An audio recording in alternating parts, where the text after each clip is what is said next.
অবরুদ্ধ গাজা উপত্যকায় ও লেবাননে জায়নবাদী শাসক গোষ্ঠীর চালানো গণহত্যার প্রতিক্রিয়ায় ইরাকের ইসলামিক প্রতিরোধ গোষ্ঠী অধিকৃত ফিলিস্তিনি ভূখণ্ডের ভেতরে থাকা একটি গুরুত্বপূর্ণ ইসরায়েলি লক্ষ্যবস্তুতে ড্রোন হামলা শুরু করেছে।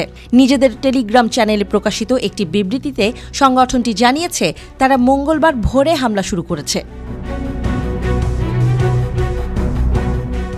ড্রোন ব্যবহার করে ইসরায়েলের দক্ষিণে একটি গুরুত্বপূর্ণ টার্গেটে আক্রমণ চালানোর কথা জানিয়েছে ইরাকি প্রতিরোধ যোদ্ধারা।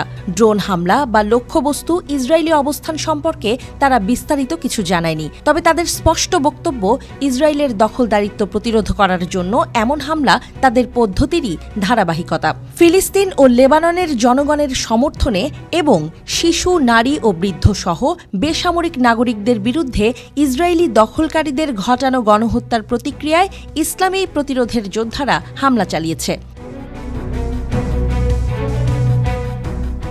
ইরাকের ইসলামিক প্রতিরোধ ইসরায়েলের শক্তিশালী ঘাঁটিতে আক্রমণ অব্যাহত রাখবেই, একই সাথে তারা তাদের আঘাতের তীব্রতা বাড়ানোর অঙ্গীকারও করেছে।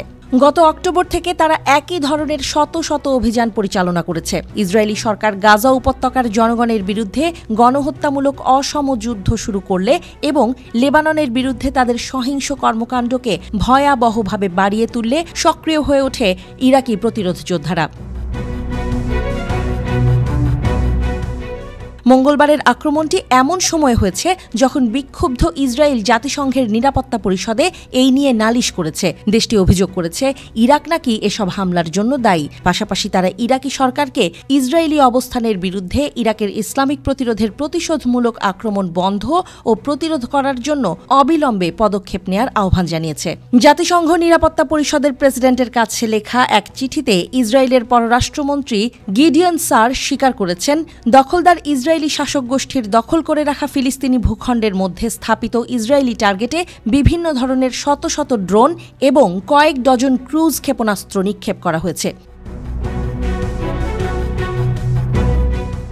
ইসরায়েলি মন্ত্রী গিডিয়ন দাবি করেছেন যে ইরাকি প্রতিরোধ যোদ্ধাদের ছোড়া বেশিরভাগ ড্রোন এবং ক্ষেপণাস্ত্র আটকানো হয়েছে। তবে তিনি ক্ষোভও প্রকাশ করেন কারণ কিছু ড্রোন ও ক্ষেপণাস্ত্র তাদের টার্গেটে আঘাত করতে সফল হয়েছে। এসবের মধ্যে বিস্ফোরক বোঝাই ড্রোনও রয়েছে।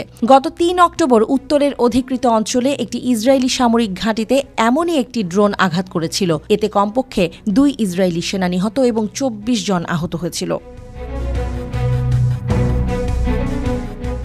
ইসরায়েলের অভিযোগ ও হুমকির স্পষ্ট প্রতিবাদ করেছে ইরাক। ইরাকের প্রধানমন্ত্রীর রাজনৈতিক উপদেষ্টা সাবান আল মোল্লা জিয়াদ বলেছেন, ইসরায়েলে আক্রমণ চালাতে সশস্ত্র দলগুলো ইরাকি ভূখণ্ড ব্যবহারের দাবি প্রত্যাখ্যান করার ক্ষেত্রে ইরাকি সরকারের অবস্থান স্পষ্ট।